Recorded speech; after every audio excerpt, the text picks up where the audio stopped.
रहस्य, राष्ट्रभक्ति और सनातन चेतना, दलौरी की अनसुनी गाथा। 18 अगस्त 1945 दुनिया को खबर मिली कि ताइवान में एक विमान दुर्घटना हुई है और उसमें भारत के महान क्रांतिकारी सुभाष चंद्र बोस का निधन हो गया। परंतु इतिहास के पन्नों में यह अध्याय आज भी एक रहस्य बना हुआ है, क्योंकि न तो स्पष्ट प्रमाण मिले, न ही उनका पार्थिव शरीर कभी सार्वजनिक रूप से सामने आया। समय बीतता गया, लेकिन जम्मू कश्मीर के जिला राजौरी के शांत आध्यात्मिक गांव दलौरी में एक अलग ही कथा पीढ़ी दर पीढ़ी सुनाई जाती रही। कहते हैं कि विमान दुर्घटना के कुछ समय बाद एक तेजस्वी साधु उस क्षेत्र में प्रकट हुए। उनका व्यक्तित्व असाधारण था। चेहरा तेज से भरा हुआ, वाणी में अद्भुत आत्मविश्वास और राष्ट्र के प्रति गहरी संवेदना।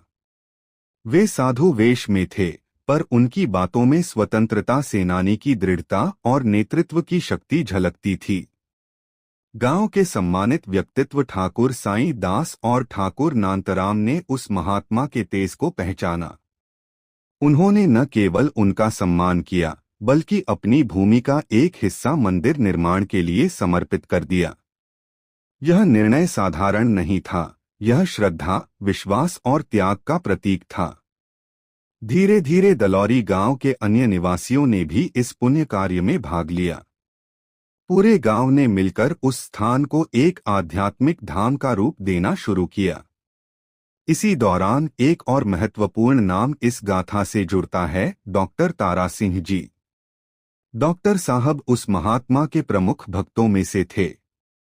उन्होंने मंदिर निर्माण की पहल की, लोगों को संगठित किया और पूरे समर्पण से इस कार्य को पूर्ण करवाया। उनकी श्रद्धा इतनी गहरी थी कि वे उस महापुरुष को केवल साधु नहीं, बल्कि एक दिव्य राष्ट्रनायक के रूप में देखते थे। कहा जाता है कि उस महात्मा ने गांव में सनातन धर्म की ज्योति प्रज्वलित की।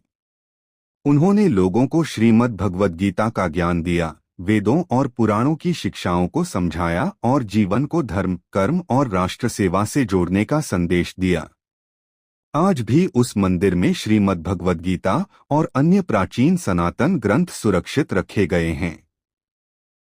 यह केवल पुस्तकें नहीं, बल्कि उस दिव्य चेतना के साक्षी हैं। मंदिर के भीतर आज भी उनकी समाधि विराजमान है। वहां उनके चित्र, उनके द्वारा उपयोग किए गए पुराने वस्त्र और स्मृतियां संभाल कर रखी गई हैं। यह सब इस रहस्य को और